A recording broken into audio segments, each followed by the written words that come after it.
Here's a little song written just for you to help you understand the struggle of the Great Depression, including both the causes and effects of this devastating time in our history.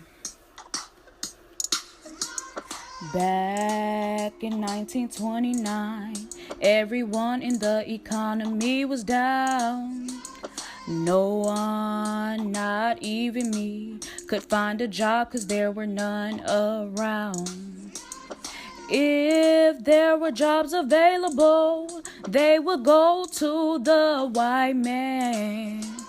No job opportunities for blacks, no chances for women. This was a very heartbreaking time for us. People lost jobs and became homeless. Very little jobs were open, and when they were, women and African Americans had trouble getting them.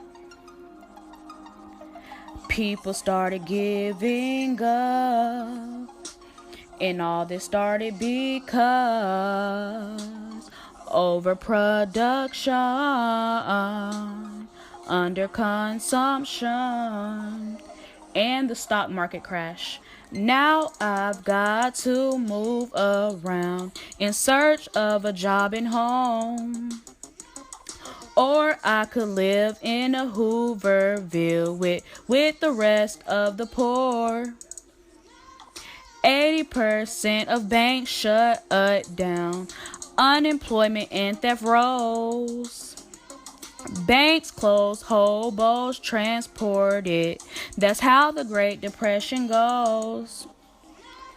The stock market crashed on October 29th.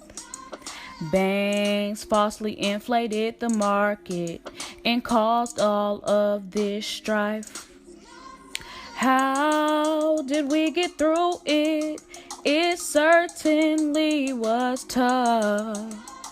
FDR created the New Deal, but it just was not enough. Although President Franklin Delano Roosevelt attempted to end the Great Depression, he was unsuccessful. His efforts, such as TVA, Social Security, the Wagner Act, and Agricultural Adjustment Act, were greatly appreciated. People began to give up. Wish this could be reversed. People had lost hope, and things only got worse.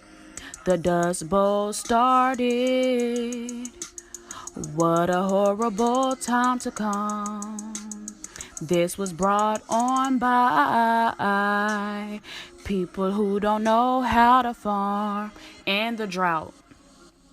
Now the soil is ruined. Farmers lost their land. People then moved west to Cali to have a life better than what they had before. Although FDR promised relief, recovery, reform, unemployment, crime, and poverty were still going on. These tragedies did not end until World War II. Jobs were created and workers' pay was increased too. Fortunately, when World War II began, the Great Depression ended.